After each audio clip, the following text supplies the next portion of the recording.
Lord Vader absolutely hated the Death Star, and stated very clearly that it was doomed to fail. Greetings, Acolytes, and welcome back to the archives. It's no secret that at the very beginning, Vader knew that the Death Star was a bad idea. During the early years of his training as a Sith, he never really paid much attention to it, as he was still trying to get a grasp on his new life inside of his armor. He would spend a lot of his time in the shadow of the Death Star aboard his Star Destroyer, as that was where he would build his new lightsaber and start his life as a Dark Lord. But as soon as he gained a proper control over his abilities once again, and finished hunting the Jedi to near extinction, Vader finally began to pay attention to the nature of the Empire that now surrounded him, and he found it to be utterly lacking. Vader was often displeased with the petty spitefulness and ineptitude of his fellow Imperials, as he began to question the wisdom of his master when it came to the Empire's ultimate weapon. When the planet-busting battle station was finally completed, Vader absolutely despised it and called his master into question.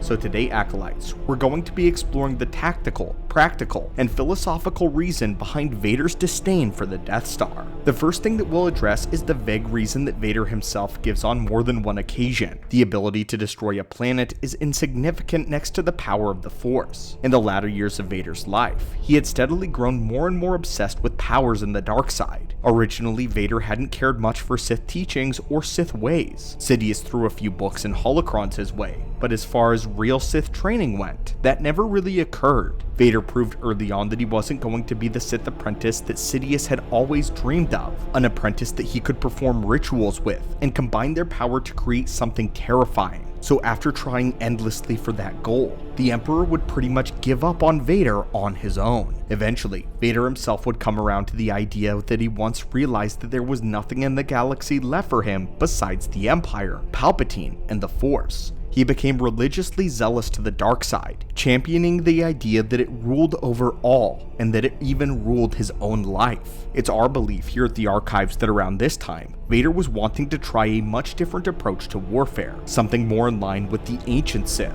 Simply put, Vader desired to employ more uses of the dark side against his enemies, which was their greatest weapon. For Darth Sidious to suddenly place all of his bets into a technological terror flew in the face of everything that Vader thought Sidious was trying to teach him, and perhaps Vader even believed that such an idea bordered on heresy. Vader was never someone that pursued ultimate power in the dark side. We don't really see him scouring libraries of Sith knowledge, or attempting to conduct rituals, much like Malgus. The whole magic and sorcery side of things just wasn't his tune. However, Vader did like the idea of using the raw power of the Force against his enemies, to inspire fear by destroying them with powers that they didn't understand. His preferred method of inflicting harm was the Force choke. This characterizes everything that Vader enjoys. Just by raising his hand, he was able to deprive another being of the basic right to breathe. They helplessly and uselessly grasp at their throat, trying to pry away a hand that is not there. They're terrified and baffled.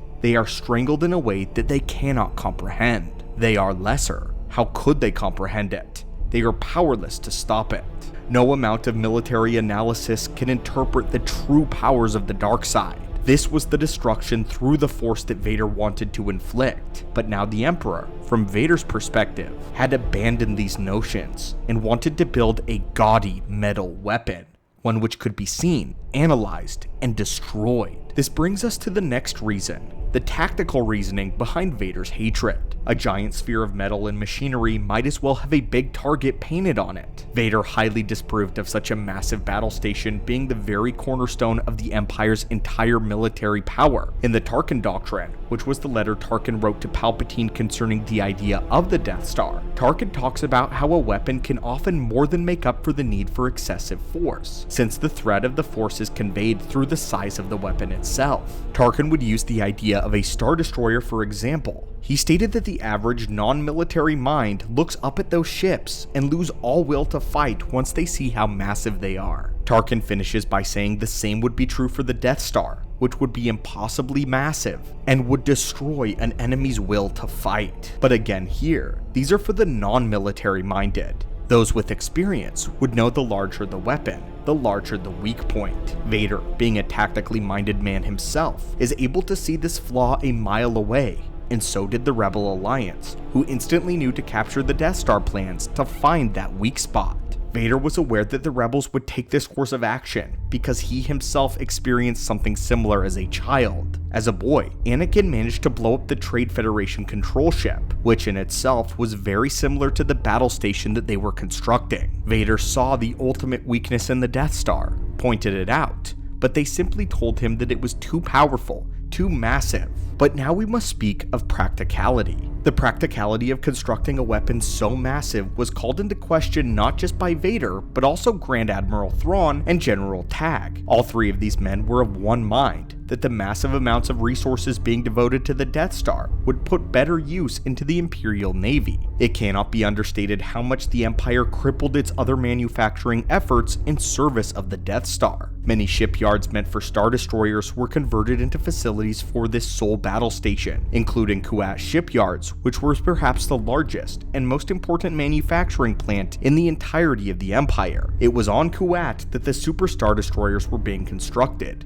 including Vader's own Executor. Both Vader and Tagg believed that the more Super Star Destroyers would have been a better idea over the Death Star. A larger fleet would make it easier to keep local systems in line and respond to military threats with efficiency. Thrawn even had the idea for a new line of TIE fighters known as the TIE Defenders. This was the most advanced elite TIE ever produced, with more powerful weaponry, a hyperdrive, and even deflector shields. All of this without sacrificing movement and speed. Thrawn wanted to create a small death squadron comprised of these TIE Defenders, and they would hit the rebels over and over and over again with hit-and-run tactics. This would have absolutely annihilated the only advantage that the Alliance had, and Vader approved of this idea, but the Emperor did not. The Death Star was his end-all. Even though a few prototypes of the Defenders were made, the line was never put into production because of the manufacturing cost. The trade-off for all of these perks was that the TIE Defender was over 5 times the cost of a regular TIE fighter, as fighters were priced at a range of 50 to 80,000 credits, whereas the Defender clocked in at 300,000 credits. But of course, with the Empire's impressive amount of resources, this wouldn't have been an issue had it not been for the Death Star. The idea of the Defenders, Thrawn's small elite task forces, and improved planetary security would all be scrapped in service to a beacon of Imperial arrogance, and Vader watched it all happen with hatred and malice. After the destruction of the Death Star, Vader had this to say: "I was not alone in my failings.